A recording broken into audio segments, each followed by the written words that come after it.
if I told you that some people never truly leave prison? Not because they chose to stay, but because something inside those walls refused to let them go. 3 people, 3 different jails, 3 experiences that none of them were ever able to explain.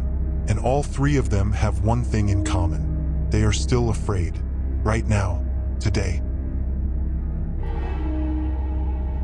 Welcome. If you are new here, I am glad you found this channel, and I am deeply sorry, because once you hear what I am about to share with you tonight, sleeping is going to feel very different. My name is not important. What is important are the stories. Stories that were sent to me, confessed to me, whispered to me by people who had nobody else to tell. Tonight we have 3 stories. All of them are real. All of them took place inside American jails and prisons. And all of them involve something that the people who lived through them cannot and will not ever explain away. So turn off your lights, put in your headphones, and whatever you do, do not fall asleep before this is over. Before we start, I want you to understand something. These are not fictional horror stories written for entertainment.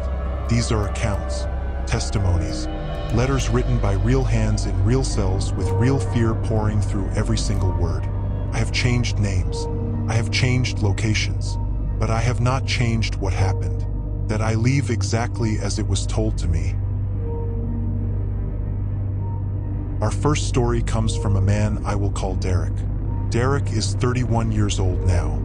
He was 26 when he was arrested on a minor charge in the American Southeast. He asked me to change the county, the year, and every name. The only thing he insisted I keep exactly as he told it was what he saw in cell 14. He was only supposed to be there for 60 days. A minor charge, something that was eventually dropped. He should have walked out and forgotten the whole thing. Instead, he spent 94 days inside. And he told me the extra 34 days did not just change him. They broke something inside him that has never fully healed. The jail was old. And I do not mean old the way a building that needs renovation is old. I mean old the way things are old when they have absorbed decades of suffering. Old the way walls get when too many people have pressed their backs against them and cried. The kind of old that has its own smell, its own sound, its own darkness. The fluorescent lights in Block C flickered every single night. Not randomly, at exactly the same time. 2:47 a.m. Every night without exception. As if the building itself was following a schedule. A schedule that existed before the building was a jail. A schedule that no one had ever been able to cancel. Derek was in cell 12. Directly across the hallway from him was cell 14. Cell 14 was empty. It had been empty since before Derek arrived. And the very first thing Derek noticed, before the cold, before the darkness, before anything else, was that nobody ever talked about it. In a place where men talk constantly just to survive the silence, where conversations happen through walls and under doors and through every crack in every surface, nobody talked about cell 14. Not the inmates, not the guards, nobody. That silence, Derek told me, was louder than anything else in that building. On his 3rd night, Derek asked his cellmate Ruiz, a man who had been in Block C for 8 months, why cell 14 was always empty and always locked. Ruiz did not answer right away. He lay on his bunk. He stared at the ceiling. And then after a long silence he said, and this is word for word what Derek told me, keep your eyes straight ahead when you walk past it. Do not look in. Do not stop. And do not, under any circumstances, talk to anyone who talks to you from inside it. Derek laughed it off. He was new. He was scared but trying not to show it. And he told himself that Ruiz was just one of those old-timers who had been inside so long that the walls had gotten inside him too. Derek was wrong.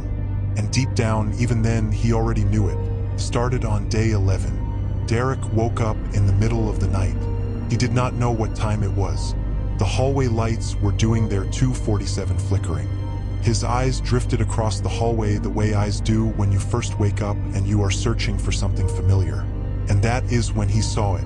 There was a man standing inside cell 14, standing completely still, facing the back wall.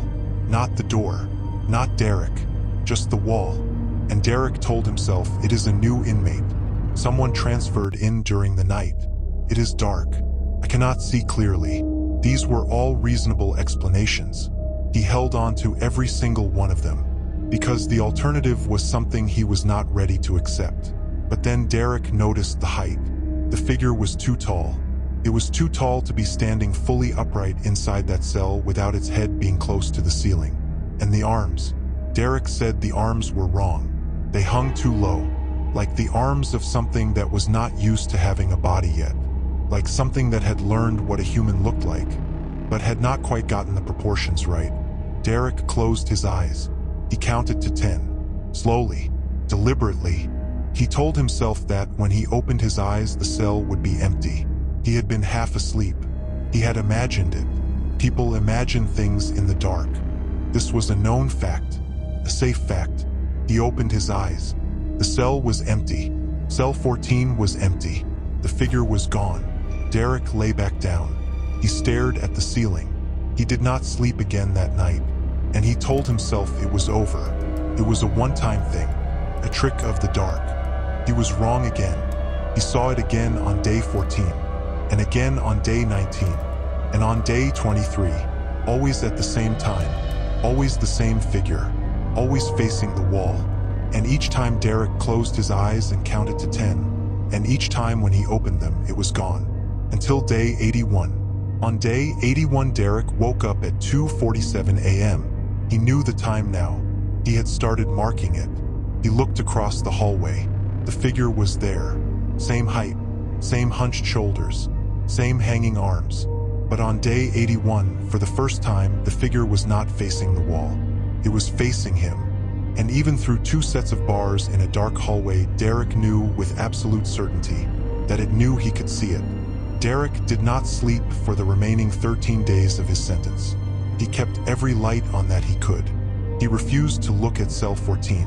He kept his eyes on the floor, on the ceiling, on his own hands, anywhere but across that hallway. And on the morning of his release, as the officer walked him down the corridor, Derek kept his head down, all the way to the door, almost all the way, at the last second, against every instinct, against everything Ruiz had told him, against everything he had promised himself. Derek looked. He looked at cell 14 one final time.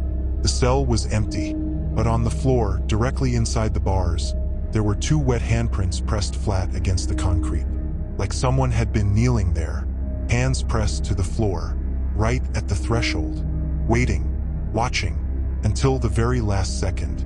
Derek walked out into the sunlight. He did not look back. He has never returned to that county. He moved to a different state. He changed his number. He sleeps with every light in his house on, every single night.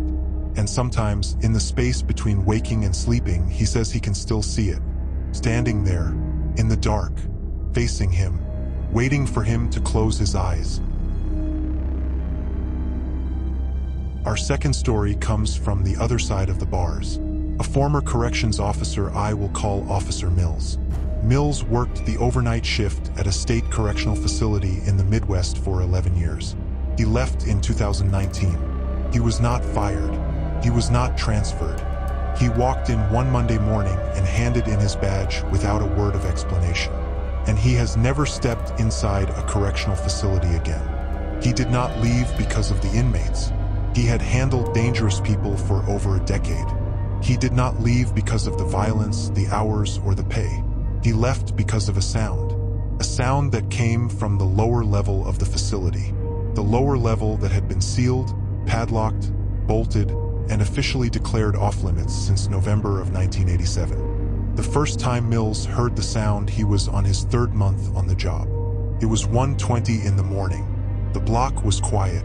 The inmates were asleep or pretending to be, and from directly beneath his feet, from somewhere below the concrete he was standing on, came a sound that stopped him mid-step. It was rhythmic, 3 long dragging sounds, like the legs of a heavy metal chair being pulled across concrete. Then silence, then 3 more, then silence again, over and over, the same rhythm, the same pace, the same exact sound, every single night between 1 a.m. and 3 a.m., without exception. For 11 years, Mills tried everything. He checked the pipes, nothing. He checked the floors above, nothing. He brought in a maintenance crew during the day shift, they found nothing. The sound only came at night, only between 1 and 3, and always from directly beneath the northeast corridor, directly beneath the sealed door. In his 4th year, Mills brought in his supervisor. He told him about the sound. He watched his supervisor's face carefully, looking for the dismissal, the eye roll, the polite nod that meant, "I think you have been on nights too long." Instead, his supervisor went very quiet. He followed Mills to the northeast corridor. He stood there. He listened. And at 1:14 a.m., it came. 3 drags. Pause. 3 drags. Pause. Mills said his supervisor grabbed his arm, not to reassure him, to steady himself. The two of them stood there in that corridor until 2:30 in the morning without saying a single word.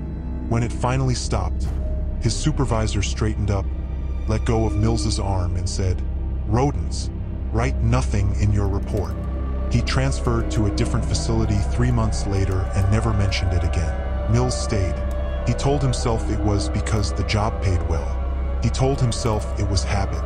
But late at night, on the long walk back from the northeast corridor to his station, he would ask himself a question he could never fully answer. If the sound was just rodents, just pipes, just the building settling, then why did his hands shake every single time he heard it? In his 9th year, the sound stopped. One night it was there. The next night, silence. Mills waited.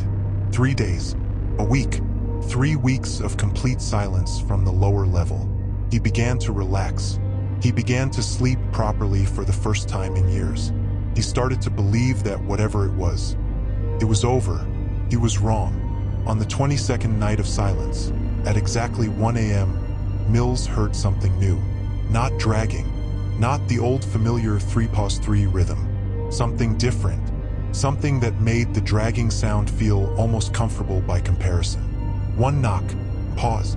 One knock, pause. Coming from directly behind the sealed steel door. Patient, deliberate, like something that had been waiting a very long time and had finally decided to make itself known. Mills stood 10 feet from that door. He stood there for 45 minutes. The knocking never changed pace, never sped up, never slowed down. One knock, pause. One knock, pause. He told me, and this was the part that stayed with me longest, he told me that the most terrifying thing was not the knock itself. It was the patience of it.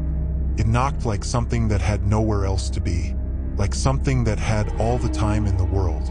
He never touched the padlock. He never wrote a report. But he did do one thing. He went to the archived personnel files from 1987 and found the record of the officer who had died during the riot. One corrections officer killed. His name was Raymond Gale. Died November 3rd, 1987. Cause of death, listed as unknown. Reclassified. His assigned post on the night of the riot, the Northeast Corridor. Mills quit the following Monday. No notice, no explanation. He handed in his badge, walked out to the parking lot, sat in his car for a long time, and then drove home. He has never been back. He lives alone now, in a house with no basement. He told me he chose it specifically for that reason. No lower level, no sealed doors, no corridors that lead somewhere that should not exist. He told me he still hears it sometimes, late at night, in his own home, when the house is quiet and the neighborhood is asleep. One knock, pause, one knock, and he told me that every single time he does not get up. He does not open the door. He pulls the blanket over his head like a child, and he waits, and eventually it stops, until the next time. Our final story tonight was sent to me in a handwritten letter. In an age when everyone communicates through screens and keyboards, this letter arrived by post, in an envelope with a P.O. Box return address. The handwriting was not the handwriting of someone who was afraid. It was precise, controlled, every letter perfectly formed, like someone who had written the same thing many times, until they removed the emotion from it completely, until they could write it without their hand shaking. The letter was from a man named Thomas Earl Webb. He is currently serving a sentence in a federal correctional facility in the American Southwest.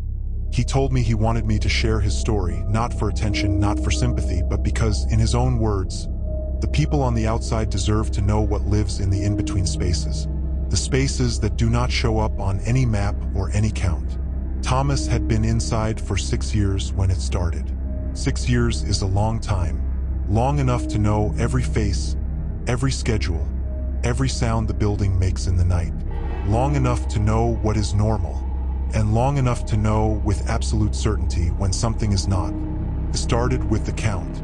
In federal facilities, inmates are counted multiple times every single day. Officers walk the block, count every body, record the number, report it. The count is the most basic, most fundamental routine of incarceration. It is the thing that everything else is built around. And the count for Thomas's block was always, without exception, 23.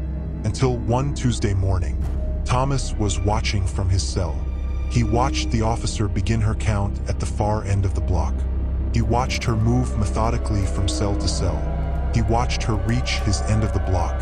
And then he watched her stop, back up one step, and count again, her lips moving carefully, her finger pointing to each cell. She did it a third time, and then she recorded 23 and moved on. But Thomas had watched every movement of her lips. She had counted 24. 3 days later, it happened again. Different officer, same time of day. Thomas watched with the same focus, the same sequence.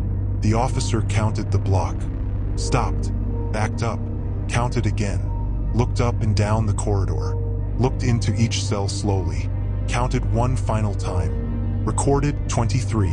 But Thomas had watched. He had counted from his cell along with the officer. He had gotten 23, and then, at the very moment the officer stopped and backed up, Thomas counted again. 24. He asked around carefully, quietly.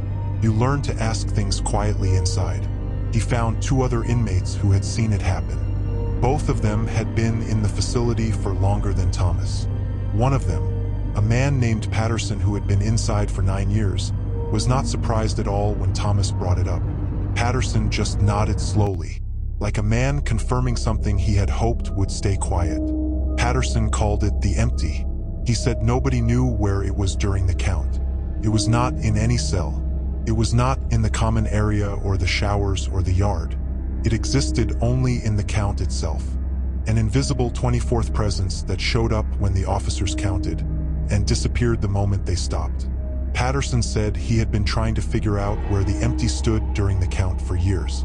He had figured it out by watching the officers' eyes during the count, by tracking exactly where each officer's gaze landed when they reached the 24th number.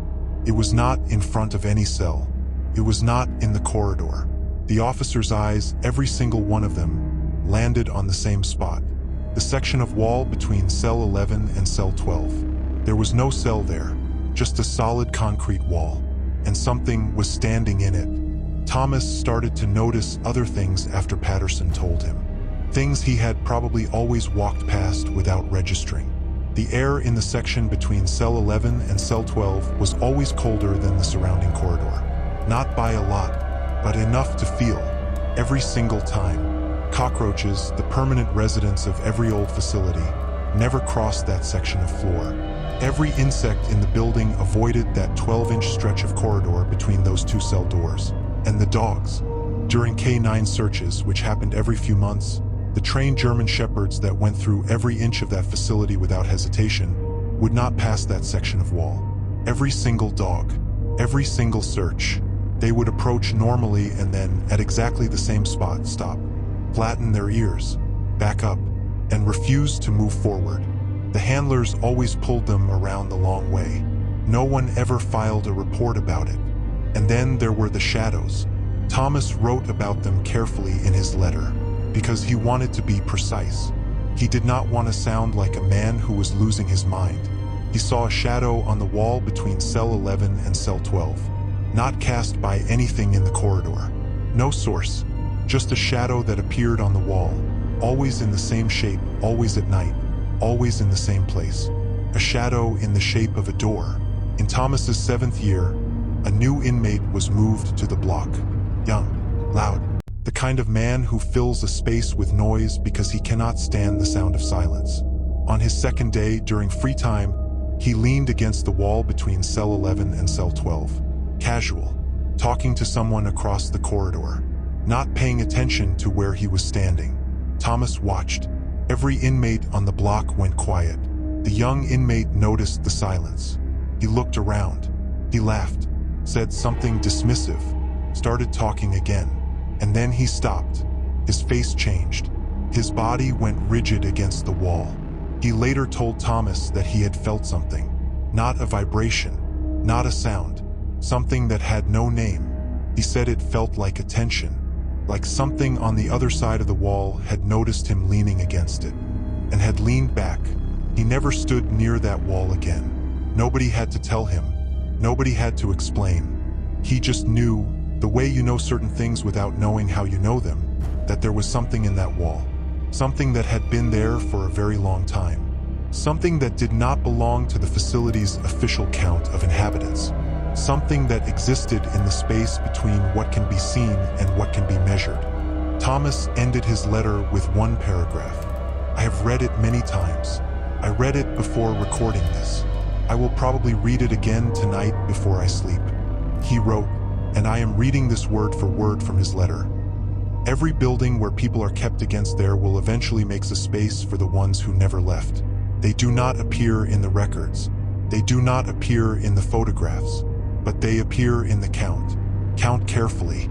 Something is always in the count. 3 stories, 3 jails, 3 things that could not be explained then and cannot be explained now. Derek still sleeps with every light in his house on. Officer Mills still hears the knock some nights and still does not open the door. And Thomas is still inside, still in that federal facility in the Southwest, still watching the wall between cell 11 and cell 12, still counting, still waiting to see if one night the number changes again. I want to say something before we end tonight. I have been sharing stories for a long time. I have heard things that most people will never hear. I have read letters written by people in the darkest moments of their lives. And the one thing I have learned, the thing that stays with me no matter how many stories pass through my hands, is this. The scariest thing about these stories is not the figures in the dark. It is not the sounds from sealed rooms. It is not the shadows with no source. The scariest thing is the patience. Whatever lives in cell 14 is patient. Whatever knocks behind the sealed door is patient. Whatever stands in the count where no one can stand is patient. These things are not in a hurry. They have been waiting for years, for decades. And patience, real, deep, inhuman patience, is the most terrifying quality anything can have. Because it means they are not going anywhere. They are simply waiting for you to stop being careful. If you have a story, if something happened to you or to someone you know, inside a jail, a prison, a holding cell, a detention center, or any place where a door was locked and you could not leave, I want to hear it. My contact information is in the description below. Every story deserves to be told. And some stories, the ones that come in handwritten letters, the ones written by hands that still shake, those stories especially deserve to be heard. Thank you for spending this time with me tonight. Stay safe, lock your doors, and if you hear something in the walls, something rhythmic, something patient, something that comes at the same time every night, do yourself one favor. Do not look, do not count, and whatever you do, do not knock back.